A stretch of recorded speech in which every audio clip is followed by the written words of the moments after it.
of this session will be Dr. Muhammad Nazir Khan. He will be speaking about how to use and transfer the intangible rights in the light of MECELLE. The floor is yours. Assalamu alaikum wa rahmatullahi wa barakatuh. Sir, do you hear me? Okay. Okay. Am I audible, inshallah? Inshallah. Okay, sir. Bismillahir Rahmanir Rahim. Allahumma salli ala Muhammad wa ala ali Muhammad kama sallaita ala Ibrahim wa ala ali Ibrahim innaka Hamidum Majid. Allahumma barik ala Muhammad wa ala ali Muhammad kama barakta ala Ibrahim wa ala ali Ibrahim innaka Hamidum Majid. First of all, I'm grateful, especially for the ASSAM, our professors, scholars, doctors, and all of our brothers and sisters. Actually, in my humble opinion, mere participation in such a gathering, which has been decorated with a garland of various flowers and preeminent scholars, and I would say big wigs and precious minds of Muslim Ummah from different countries. So it is a great honor for me, and it makes me feel a spiritual pleasure and a spirit of spirit of brotherhood.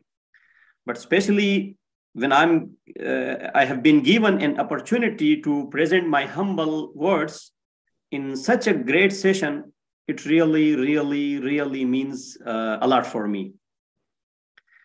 Like icing on the cake, Ustad Badiur Zaman sometimes use a word, Nur ala Nur.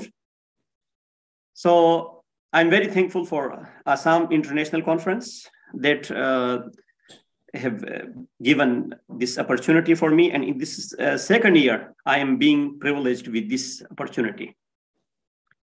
My basic aim of this article is to draw attention to some different things. One of those things is the eminence of Sharia law. The eminence of Sharia law and the comprehensiveness in all areas of the life. Number two, how the permanence of the Ottoman court manual, Majallatul Ahkam al-Adaliyya, which does definitely pronounce the excellence of Muslim jurists of that time. So I wrote this paper in abstract. I spoke about and presented the abstract of the article. Then I talked about the importance and significance of the wealth from the Islamic perspective. Then I shed some light on the history of Ottoman Court Manual or Majallatul Ahkam al-Adaliyya and its historical background. Then I discussed the abstract rights, credibility of these rights, how to exercise them, how to sell them, how to buy them, etc. And eventually, I concluded my humble words with 2 or 3 suggestions and conclusions. So allow me start my humble words with this introductory note. The significance of halal wealth in Islam can be understood by this word. The Holy Quran has used the same expression and the same word for 2 things, only for 2 things. For Kaaba, Baytullah, and the second is for halal wealth. So Allah subhanahu wa ta'ala has said that, أعوذ بالله من الشيطان الرجيم جعل الله الكعبة البيت الحرام قياما للناس. And when it came to the wealth, Allah subhanahu wa ta'ala has used the same expression, the same word for halal wealth and said, وَلَا تُؤْتُوا السُّفَهَاءَ أَمْوَالَكُمُ الَّتِي جَعَلَ اللَّهُ لَكُمْ قِيَامًا.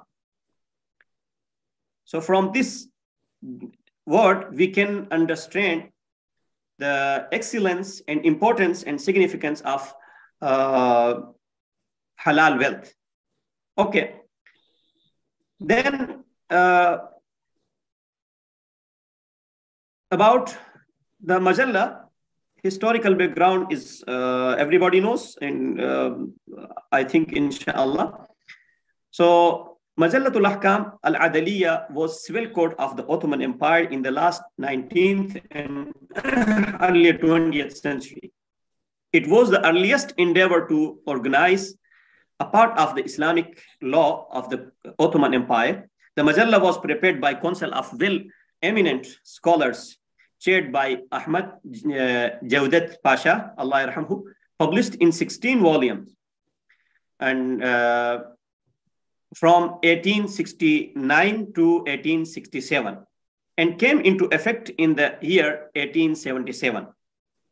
The history of the compilation of this court manual goes back to the post-era of the Crimean War, fought by the Ottomans and their allies against the Russian Empire from 1853, February to 1856. As a result, a considerable number of Muslim war survivors were left in Russian-controlled territory.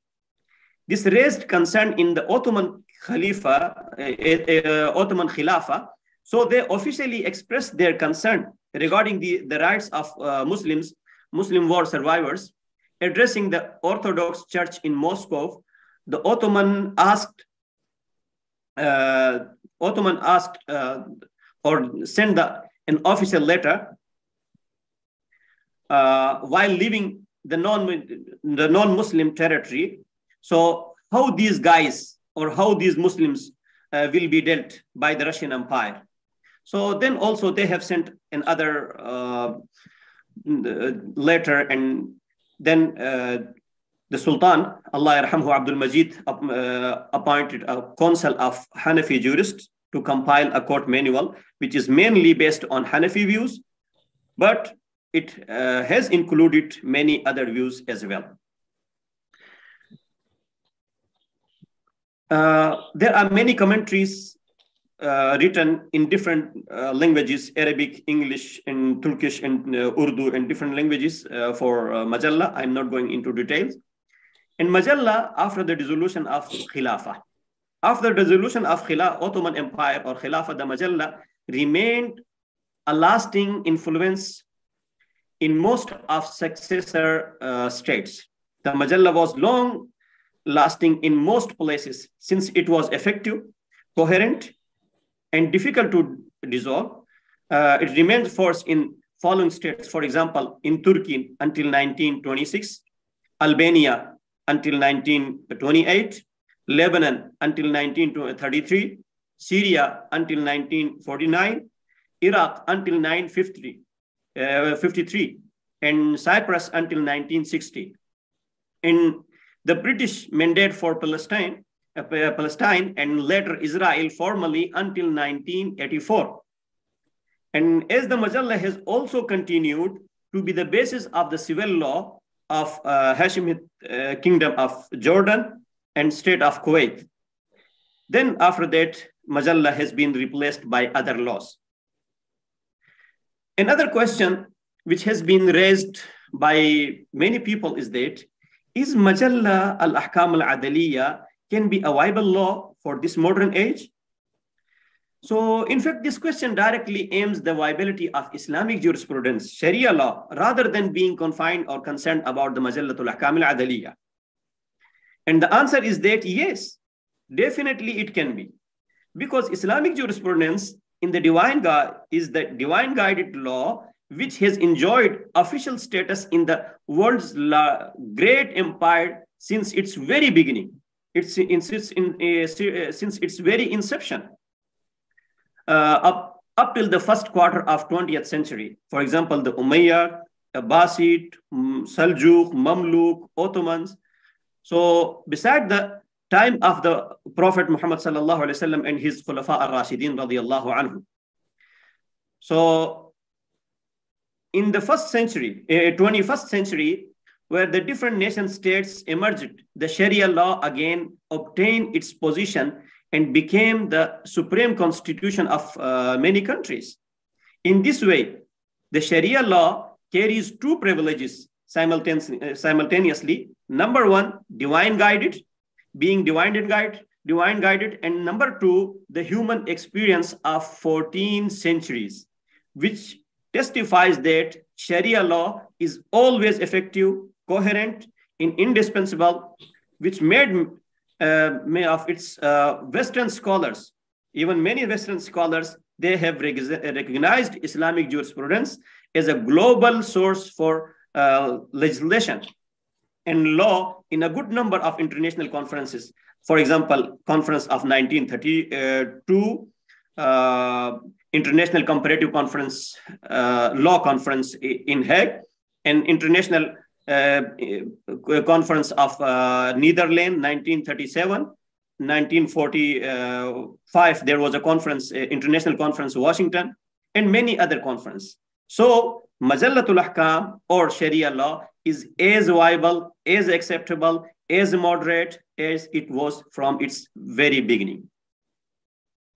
Then, another thing which I would like to draw the attention, the Majalla remained prevailing in some Muslim countries, such as present-day Israel, until until 1948, where it was replaced by the Israeli special law.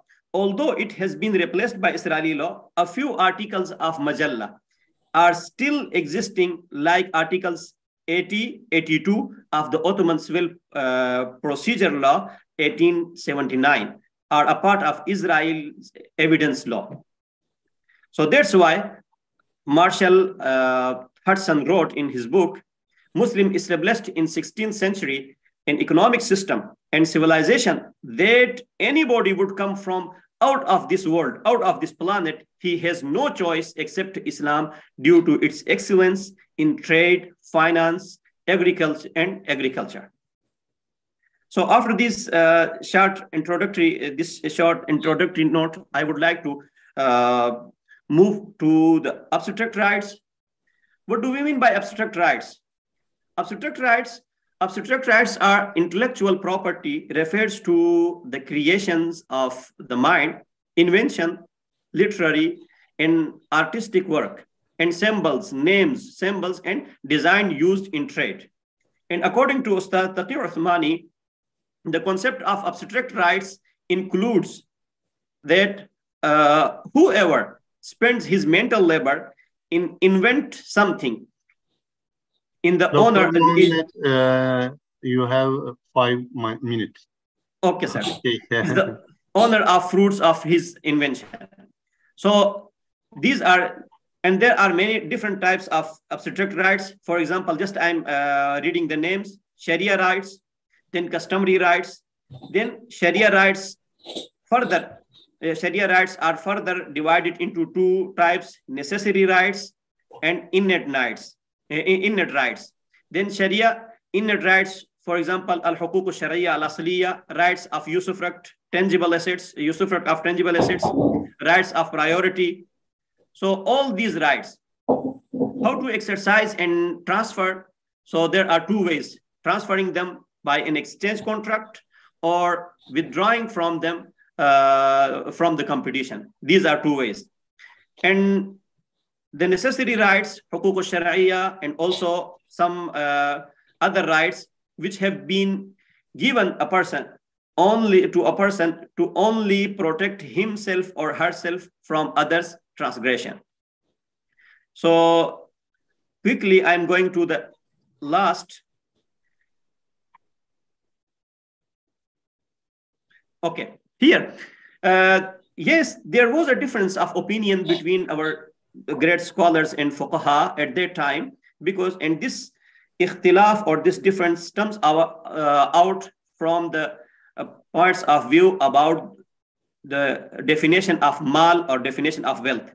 So Hanafi scholars said that mal should be tangible, and they have defined mal or wealth in this way. So that's why they have a different opinion. But later And mutaakhirin of Hanafi scholars like Imam Sarakhsi, Imam Shami, and even from the recent past, Mustafa Zarqa and many other scholars, they have chosen the definition of Jumhur and a majority of fuqaha and scholars. So that's why in the present day, there is no difference between scholars about these rights. They are exercisable and they are definitely well. So in conclusion, I would like to say just 3 things. Okay.